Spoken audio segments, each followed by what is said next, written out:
ब्रह्मांड का एक अटल नियम है, कर्म लौट कर आता ही है। आप चाहें तो पर्वतों के पीछे छुप जाइए, आप चाहें तो महासागरों की गहराई में उतर जाइए, परंतु कर्म का चक्र आपको ढूंढ लेगा।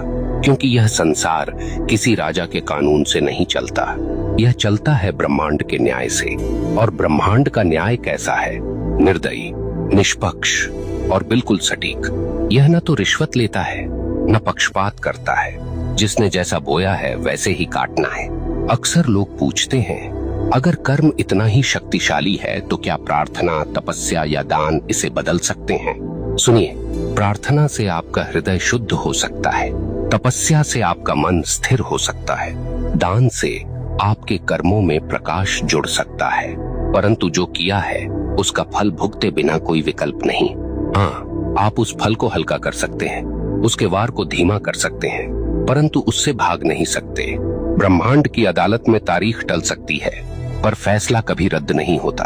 अब सोचिए, जब आप किसी इंसान के साथ अन्याय करते हैं तो वास्तव में क्या होता है? वह इंसान आपको कोसता है, उसकी आत्मा से निकली आह सीधी ब्रह्मांड तक पहुंचती है और ब्रह्मांड इसे दर्ज कर लेता है।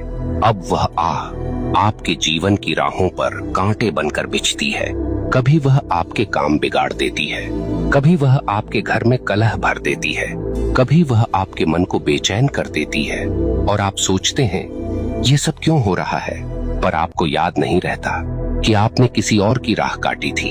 आप भूल गए, पर ब्रह्मांड ने नहीं भुलाया। यहाँ एक बात और समझ लीजिए, कर्म केवल नकारात्मक नहीं होता। जैसे बुरा कर्म लौटता है, वैसे ही अच्छा कर्म भी लौटता है। कभी किसी को सच्चे दिल से सहारा दिया तो वह सहारा एक दिन आपके लिए दीवार बनकर खड़ा हो जाएगा। कभी किसी का दिल सच्चे भाव से खुश किया तो वह खुशी आपके जीवन में रोशनी बनकर लौटेगी। ब्रह्मांड का यह न्याय इतना गहन है कि वह एक छोटी सी मुस्कान को भी व्यर्थ नहीं जाने देता, और न ही एक छोटे से अपमान को। यहाँ मैं आपको एक कठोर सत्य बताना चाहता हूँ, आपका कर्म केवल आपकी वर्तमान जिंदगी को प्रभावित नहीं करता, यह आपके अगले जन्म तक जाता है। हाँ, जो कर्म आपने अधूरे छोड़े हैं, जो गलतियां आपने स्वीकार नहीं की, जो दोष आपने ढोए पर सुधारे नहीं, वे सब अगले जीवन में भी साथ चलते हैं। इसलिए कहा गया है, मनुष्य अपने कर्मों का वारिस है। आप सोचते हैं मैं तो मर जाऊंगा, इससे किसे फर्क पड़ेगा? परंतु मरने से कर्म का खाता बंद नहीं होता। आपके शरीर का अंत होता है, पर आपकी आत्मा वही सब लेकर आगे बढ़ती है। ब्रह्मांड तब तक चैन नहीं लेता जब तक आपको आपके कर्मों का फल न दिला दे।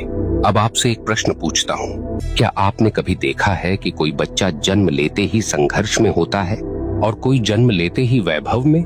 क्या आपने कभी सोचा है क्यों कोई अपंग पैदा होता है और क्यों कोई जन्म से ही स्वस्थ और बलवान? क्यों कोई भूख में जन्म लेता है और क्यों कोई सोने की थाली लेकर? यह सब संयोग नहीं, यह सब कर्म का लेखा है। ब्रह्मांड किसी को बिना कारण दुख या सुख नहीं देता। अब एक और गहरी बात, कर्म केवल व्यक्तिगत नहीं, सामूहिक भी होता है।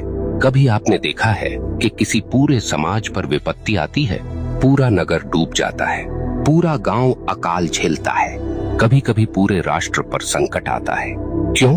क्योंकि उस समाज के सामूहिक कर्म का परिणाम वही होता है। अगर लोग सामूहिक रूप से अन्याय करें, सामूहिक रूप से भ्रष्टाचार करें, सामूहिक रूप से निर्दोषों को सताएं, तो उसका फल सबको भुगतना पड़ता है। यही कारण है कि इतिहास गवाह है, सभ्यताएं उठीं और सभ्यताएं मिट गईं,